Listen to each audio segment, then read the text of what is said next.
على ذلك لمن الشاهدين والشاكرين والحمد لله رب العالمين.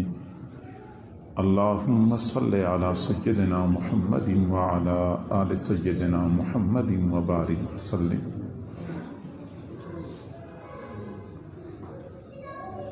حضرت عقبۃ بن عامر رضی اللہ تعالی عنہ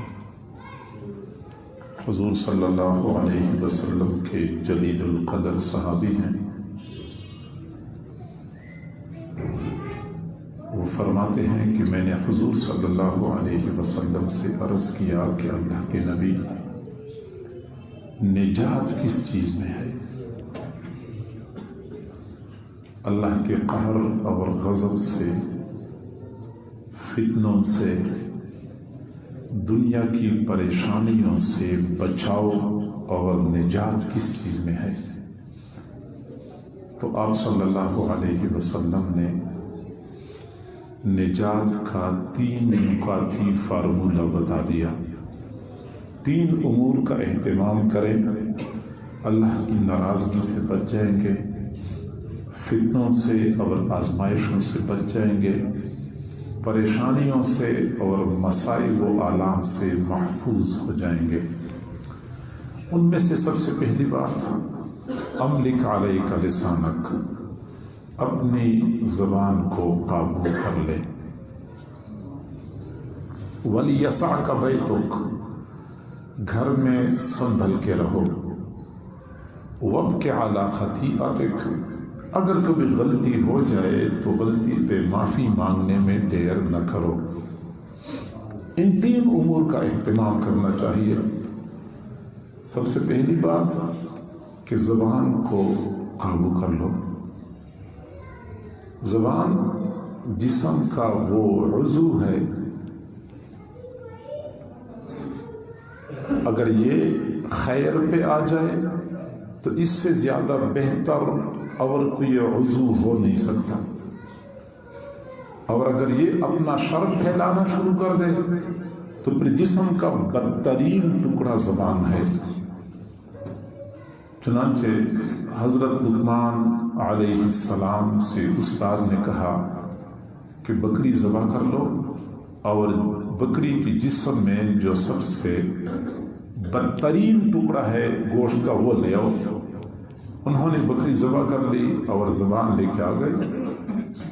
استاد نے کہا کہ اب جاؤ اس بکری میں سب سے بہتر ٹکڑا جو ہے وہ لے کے آ جاؤ. پھر چلے گئے، پھر زبان لے کے آ گئے.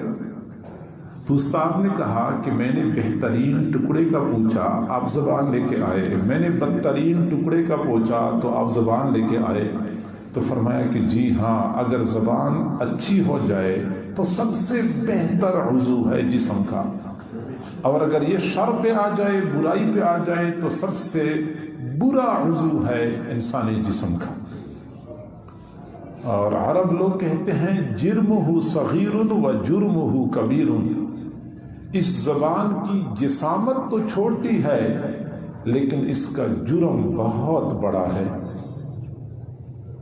حضرت معاذ بن جبل رضی اللہ تعالی عنہ نے حضور صلی اللہ علیہ وسلم سے عرض کیا، اللہ کے نبی، ہم جو روزانہ بات چیت کرتے ہیں کیا اس پر بھی ہمارا مواخذہ ہوگا؟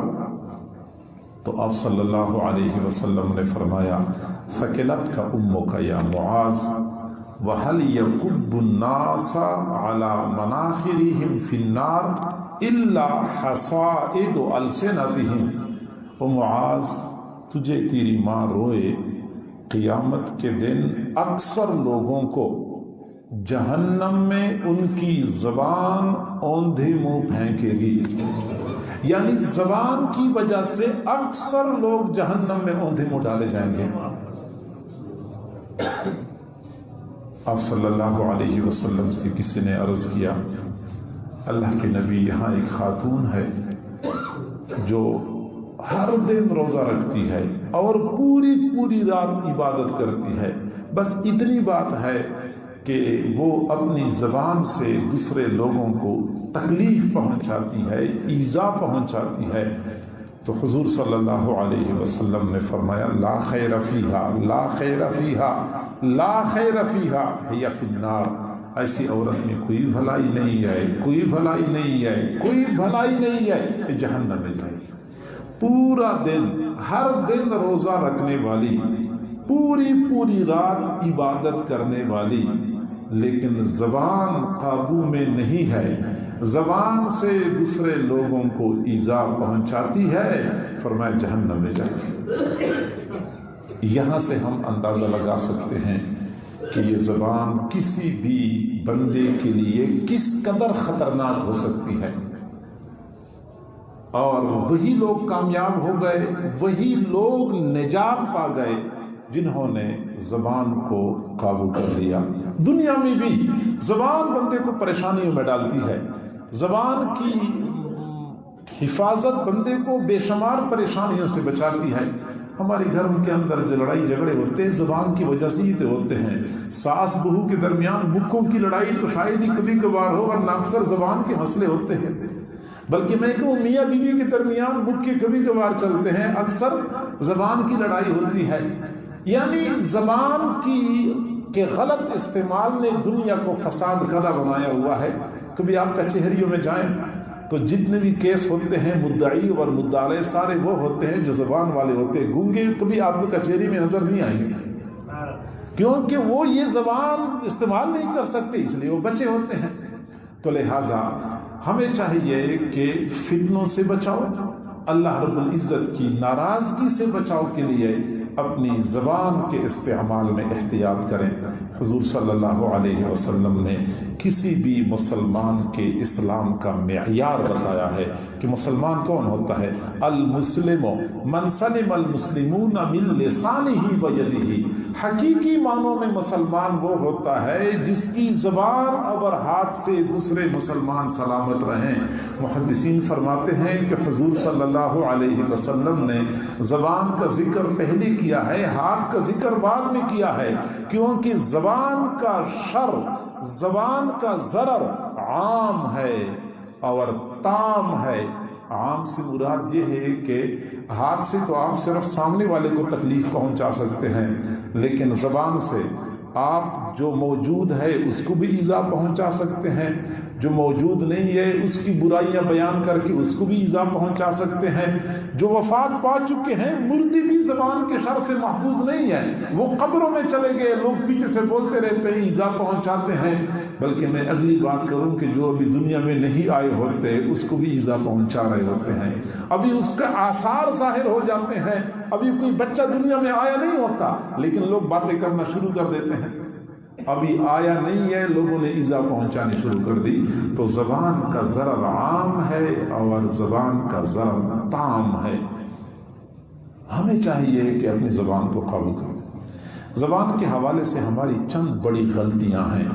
سب سے پہلی غلطی کہ ہم زبان سے خلاف حقیقت بات کرتے ہیں۔ خلاف حقیقت تو میں نے مہذب لفظ بولا ہے، میں دوسرے لفظوں میں کہہ دوں کہ جھوٹ بولتے ہیں۔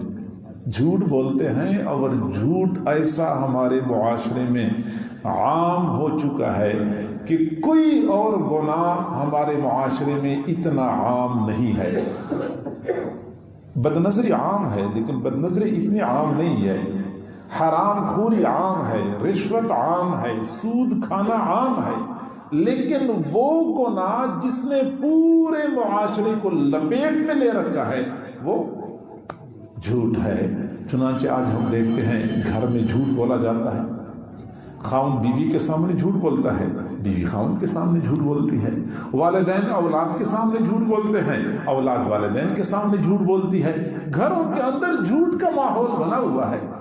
بازاروں میں دکاندار گاہک کے سامنے جھوٹ بولتا ہے، گاہک دکاندار کے سامنے جھوٹ بولتے ہیں، پیسے لینے دینے کا مسئلہ ہوتا ہے، مال دینے کا مسئلہ ہوتا ہے۔ سرکاری دفاتر میں جائیں گے، آپ کل رکھ سے بات کریں، وہ اتنے جھوٹ بول بول کے بہانے بنا دے گا، یہ کام نہیں ہو سکتا، اس کا یہ راستہ نہیں ہے، لمبے چکر میں ڈالتا ہے، بندے کو مجبور کرتا ہے کہ میرے ساتھ براہ راست کوئی اور طریقہ اختیار کر لو۔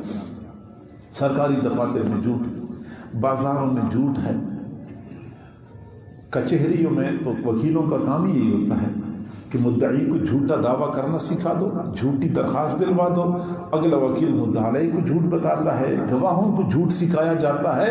وہاں تو پورا نظام ہی جھوٹ پر مبنی ہے۔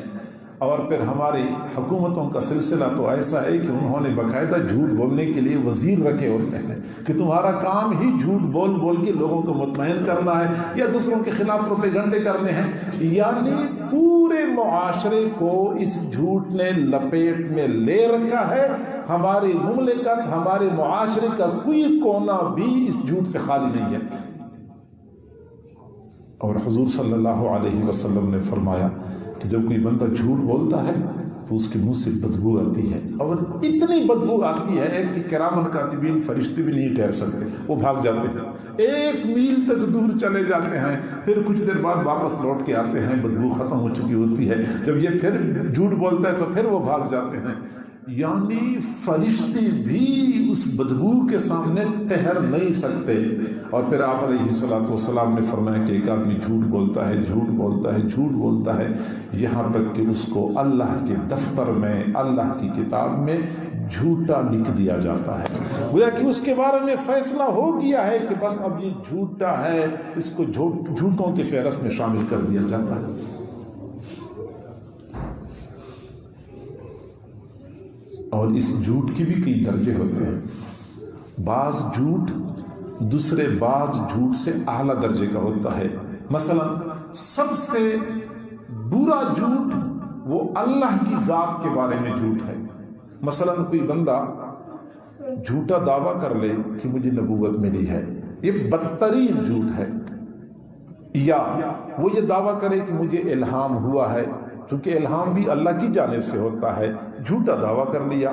یا کوئی آدمی کہتا ہے کہ میں نے یہ خواب دیکھا تھا، جھوٹے خواب بناتا ہے اور لوگوں کو سناتا ہے. یہ اللہ کی ذات کے بارے میں جھوٹ ہے، اور یہ سب سے برا جھوٹ ہے جو اللہ کے اوپر بولا جاتا ہے. نبوت ملی ہے، نبوت کی قسم ہے الہام، الہام بھی اللہ کی جانب سے ہوتا ہے. خواب جو دیکھا جاتا ہے یہ بھی اللہ کی جانب سے ہوتا ہے. جھوٹے خواب لوگوں کو سنانا یہ بدترین جھوٹ ہے. دوسرا جھوٹ جو حضور صلی اللہ علیہ وسلم کے بارے میں بولا جائے، حضور علیہ الصلوۃ والسلام کی طرف کسی ایسے قول کی نسبت کریں جو آپ نے کوئی بات فرمائی نہ ہو، کسی ایسے کام کی نسبت کریں جو آپ نے وہ کام کیا نہ ہو، کسی ایسی صفت کی نسبت کریں جو آپ کی وہ صفت نہ ہو.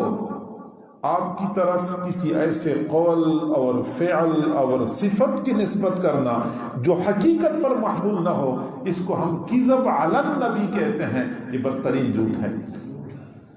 من کذب علی متعمدا فلیتبوأ مقعدہ من النار.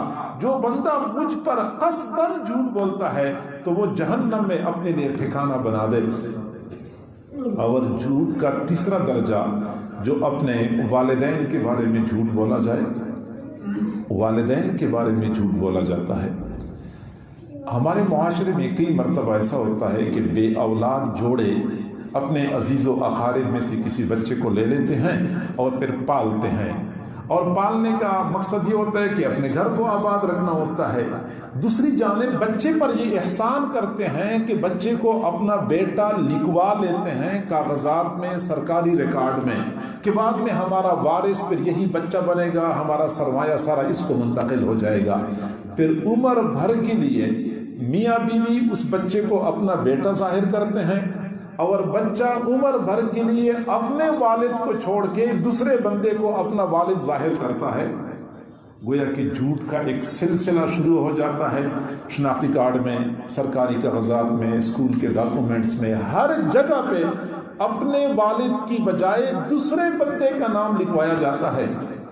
حضور صلی اللہ علیہ وسلم نے فرمایا من انتمى الی غیر ابیہ فقد کفر. جو بندہ اپنے والد کے علاوہ کسی اور کی طرف اپنے آپ کو منسوب کرے تو اس نے کفر کر لیا. دوسرے مقام پہ فرمایا کہ اپنے اصلی والد کے علاوہ کسی اور کی طرف اپنے آپ کو منسوب کر لیا، اس پر جنت حرام ہو چکی. میں اگلے لفظوں میں دوسرے لفظوں میں یہ کہہ دوں کہ وہ بچہ حقیقت میں اپنی والدہ پر بہت بری تہمت لگا رہا ہوتا ہے کہ میری والدہ کا خاوند تو کوئی اور ہے لیکن میرا باپ کوئی اور ہے. میری والدہ کا خاوند کوئی اور ہے، میرا باپ کوئی اور ہے۔ حقیقت میں اس بدترین تہمت کی وجہ سے یہ بہت برا جھوٹ قرار دیا جاتا ہے۔ کذب علی الابوین، ماں باپ پر جھوٹ باندھنا یا جھوٹ بولنا کہ بندہ بیٹا تو کسی اور کا ہوتا ہے، اپنے آپ کو کسی اور کی طرف منسوب کرتا ہے۔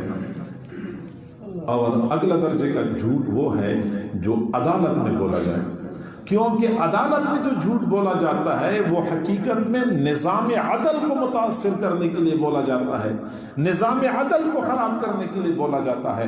آپ صلی اللہ علیہ وسلم نے فرمایا الا انبئکم باکبر الکبائر، میں تمہیں بڑے بڑے گناہوں کے بارے میں نہ بتاؤں، میں تمہیں بڑے بڑے گناہوں کے بارے میں نہ بتاؤں؟ الاشراک باللہ، اللہ کے ساتھ شریک بنانا، وعقوق الوالدین، والدین کی نافرمانی کرنا، وشہادت الزور، وہ جھوٹی گواہی، یا وقول الزور، وہ جھوٹی گواہی جو عدالت میں دی جاتی ہے جس کی وجہ سے عدل کا نظام متاثر ہو جاتا ہے، یہ پھر بہت بڑا گناہ ہے۔ اکبر الکبائر، ایک ہوتا ہے گناہ، ایک ہوتا ہے گناہ کبیرہ، ایک ہوتا ہے اکبر الکبائر، یہ سب سے بڑا گناہ ہے کہ بندہ عدالت میں جھوٹ بول کے نظام عدل کو خراب کرتا ہے۔ تو جھوٹ کے کئی درجے ہوتے ہیں۔ اس کے بعد پھر وہ جھوٹ ہوتا ہے جو بازار میں بولا جاتا ہے، سودا سلف بیچنے اور خریدنے کے لیے دوسروں کے مال کو ناجائز طریقے سے ہڑپ کرنے کے لیے جو جھوٹ بولا جاتا ہے، یہ پھر بدترین جھوٹ ہے۔ اس کے بعد وہ جھوٹ ہے جو گھر کے ماحول میں بولا جاتا ہے، بچوں کے ساتھ بھی جھوٹ بولا جاتا ہے۔ ایک صحابی فرماتے ہیں کہ میں اپنے گھر میں تھا، چھوٹا بچہ تھا، حضور صلی اللہ علیہ وسلم گھر میں تشریف لائے تو میری والدہ نے مجھے بلایا کہ بچہ ادھر آ جا، میں آپ کو چیز دے دوں۔ تو میں بھاگتا ہوا امی کے پاس گیا تو امی نے اپنے دوپٹے کے کنارے کے ساتھ ایک کھجور باندھی ہوئی تھی، وہ دوپٹے کے کنارے کو کھولا اور وہ کھجور مجھے دے دی۔ تو آپ صلی اللہ علیہ وسلم نے فرمایا کہ اگر آپ اپنے بیٹے کو کوئی چیز نہ دیتی تو آپ کے اعمال نامے میں ایک جھوٹ لکھ دیا جاتا۔ اور وہ جھوٹ جو عام طور پہ ہم مجالس میں بولتے ہیں اور خود دوسروں کو ہنسانے کے لیے، سب کو پتہ ہوتا ہے کہ جھوٹ بولا جا رہا ہے لیکن فقط ہنسانے کے لیے ہم بولتے ہیں، یہ جھوٹ بھی جھوٹ ہے۔ آپ صلی اللہ علیہ وسلم نے فرمایا الویل الویل الویل، ہلاکت ہے اس شخص کے لیے جو لوگوں کو ہنسانے کے لیے جھوٹ بولتا ہے، لوگ ہنس رہے ہوتے ہیں اور اس پر گناہوں کا وبال پڑ رہا ہوتا ہے۔ لوگوں کو ہنسانے کے لیے جھوٹ بولنا، جانوروں کے ساتھ جھوٹا معاملہ کرنا، اس کو بھی شریعت میں ناپسند کیا گیا ہے۔ امام احمد بن حنبل رحمۃ اللہ علیہ ایک محدث کے پاس حدیث پڑھنے کے لیے گئے، ابھی ان سے ملاقات نہیں ہوئی تھی، وہ دور ان کو نظر آئے کہ ان کا گھوڑا چھوٹ گیا تھا، گھوڑا پکڑائی نہیں دے رہا تھا۔ انہوں نے گھوڑے کو پکڑنے کے لیے ایک حیلہ اختیار کر لیا، اپنی قمیض کے دامن کو یوں پکڑا جیسا کہ اس میں دانے ہیں، گھوڑا دانوں کے لالچ میں قریب آیا، اس نے پکڑ لیا۔ تو امام احمد بن حنبل نے فرمایا کہ جو بندہ جانور کو دھوکہ دے سکتا ہے، جانور کے ساتھ جھوٹا معاملہ کر سکتا ہے، وہ حدیث کے بارے میں بھی جھوٹا معاملہ کر سکتا ہے۔ ایسا محدث اس قابل نہیں ہے کہ اس سے حدیث پڑھی جائے۔ ہاں، کئی مرتبہ ایسا بھی ہوتا ہے کہ جھوٹ بندہ بولتا ہے اور وہ جھوٹ گناہ نہیں ہوتا، وہ جھوٹ ہے جو لوگوں کے درمیان مصالحت کے لیے، اصلاح کے لیے بولا جائے۔ دو بندوں کے درمیان لڑائی جھگڑا ہے، اب ان کے درمیان صلح کرنے کے لیے بندہ جھوٹ بولے تاکہ کسی طریقے سے وہ لڑائی جھگڑا ختم ہو جائے، تو یہ جھوٹ بولنا جائز ہے۔ اب ہم اندازہ لگائیں کہ یہ دو مسلمانوں کے درمیان مصالحت کرنا، یا میاں بیوی کے درمیان مصالحت کرنا، یا ساس بہو کے درمیان مصالحت کرنا، اتنا عظیم عمل ہے، اتنا ثواب کا کام ہے کہ اس کی خاطر جھوٹ بولنے کی بھی شریعت نے اجازت دی ہے۔ بہرحال جھوٹ جو بولا جائے، اچھا اب اگلی بات سمجھ لیں کہ جھوٹ کا وبال بھی کئی درجوں کا ہوتا ہے۔ اگر کوئی آدمی ایک آدمی کے سامنے جھوٹ بولتا ہے تو جھوٹ ہے لیکن وبال کم ہے۔ ایک آدمی 10 بندوں کے سامنے جھوٹ بولتا ہے تو وبال 10 گنا بڑھ گیا۔ ایک آدمی 100 بندوں کے سامنے جھوٹ بولتا ہے تو وبال 100 گنا بڑھ گیا، اور اگر ایک آدمی 1,00,000 بندوں کے سامنے جھوٹ بولتا ہے تو وبال اسی حساب سے بڑھ جاتا ہے۔ چنانچہ آج کل سوشل میڈیا نے اس وبال میں لوگوں کو مبتلا کر دیا۔ حضور صلی اللہ علیہ وسلم نے فرمایا کہ میں نے معراج کی رات ایک بندے کو دیکھا جس کو عذاب دیا جا رہا تھا، اور بدترین عذاب دیا جا رہا تھا۔ ایک فرشتہ اس کے سامنے کھڑا تھا، فرشتے کے ہاتھ میں کینچی تھی، بڑی ساری کینچی تھی۔ اس نے اس کے دائیں طرف کے جبڑے کو کاٹنا شروع کر دیا، کاٹتے کاٹتے کان تک پہنچا دیا، پھر بائیں طرف کے جبڑے کو کاٹنا شروع کر دیا۔ وہ کان تک کاٹا تو دائیں طرف والا جبڑا ٹھیک ہو چکا تھا، پھر اسی کو کاٹنا شروع کر دیا، اس وقت تک بائیں جانے والا ٹھیک ہو چکا تھا، اسی کو چیرنا شروع کر دیا۔ میں حیران تھا، میں نے جبرائیل سے پوچھا کہ یہ کون بندہ ہے، اس کو اس طرح بدترین عذاب کیوں دیا جا رہا ہے؟ تو جبرائیل نے جواب دیا کہ یہ وہ بندہ ہے جو صبح کے وقت گھر سے نکلتا تھا، جھوٹ بولتا تھا، اور پھر وہ جھوٹ دنیا میں پھیلایا جاتا تھا۔ اب اس وقت تو یہ بات ہمیں کسی کو سمجھ میں نہیں آتی ہوگی کہ صبح کے وقت بندہ گھر سے نکلے اور وہ جھوٹ دنیا میں پھیلا دیا جائے۔ آج پتہ چلا کہ بندہ جھوٹ بولے یا جھوٹ آگے نقل کرے تو لمحوں میں دنیا کے کونے کونے تک وہ جھوٹی بات پہنچ جاتی ہے۔ سوشل میڈیا پہ، فیس بک پہ، واٹس ایپ پہ بندہ کوئی جھوٹی تحریر، کوئی جھوٹی بات آگے نقل کرتا ہے تو لمحوں میں وہ بات آگے پہنچ جاتی ہے۔ گویا کہ جتنے زیادہ لوگوں تک وہ جھوٹ پہنچ جائے اتنا ہی اس کا وبال زیادہ ہوتا ہے۔ کم لوگوں کو پہنچے تو کم وبال ہے، زیادہ لوگوں کو پہنچے تو زیادہ وبال ہے۔ لہٰذا فیس بک پہ، سوشل میڈیا پہ کوئی بھی تحریر، کوئی مسئلہ، کوئی حدیث آگے نقل کرنے سے پہلے سوچنا چاہیے، علماء سے پوچھنا چاہیے، تحقیق کرنی چاہیے کہ یہ سچ پر مبنی ہے یا جھوٹ پر مبنی ہے۔ خاص طور پہ کئی مرتبہ دینی مسائل ہوتے ہیں یا حدیثیں ہوتی ہیں جو حقیقت میں حدیث ہوتی نہیں ہے، خواہ بخواہ میں جھوٹی حدیث بنائی گئی ہوتی ہے۔ ایک نے اگلے کو بھیجی، اگلے نے اگلے کو بھیجی، اگلے نے فیس بک پہ چڑھائی اور لمحوں میں لاکھوں لوگوں تک پہنچ گئی۔ میں کہتا ہوں ہم تو ثواب کی نیت سے کرتے ہیں، لیکن افسوس کی بات یہ ہے کہ غفلت اور غلطی کی وجہ سے ثواب کی بجائے الٹا ہمارے اوپر اللہ کا قہر اور غضب مسلط ہو رہا ہوتا ہے۔ حضور نے فرمایا میرے اوپر کوئی بندہ جھوٹ بولے تو وہ اپنے لیے جہنم میں خود ٹھکانہ بنا دے، بخاری شریف کی روایت ہے۔ تو سوشل میڈیا پہ خاص طور پہ کوئی بات آگے نقل کرنے سے پہلے اس چیز کا خیال کریں، اس چیز کی تحقیق کیا کریں کہ وہ صحیح ہے یا نہیں ہے۔ کئی مرتبہ سیاسی وابستگی کی بنیاد پہ ہم بالکل اندھے ہو جاتے ہیں، اپنی جماعت کے ساتھ حد سے زیادہ محبت اور دوسری جماعت سے حد سے زیادہ نفرت، ہم اس میں اتنے آگے بڑھ جاتے ہیں کہ دوسری جماعت کے بارے میں ہر جھوٹی سچی بات، کچی پکی ہر بات سوچے سمجھے بغیر آگے نقل کر رہے ہوتے ہیں۔ یقیناً یہ بہت بڑی غلطی ہے۔ آپ اندازہ لگائیں، حضرت ابو سفیان رضی اللہ تعالیٰ عنہ اس وقت حضور صلی اللہ علیہ وسلم کے دشمنوں میں شامل تھے اور سب سے بڑے دشمن تھے، اہل مکہ کے سردار تھے۔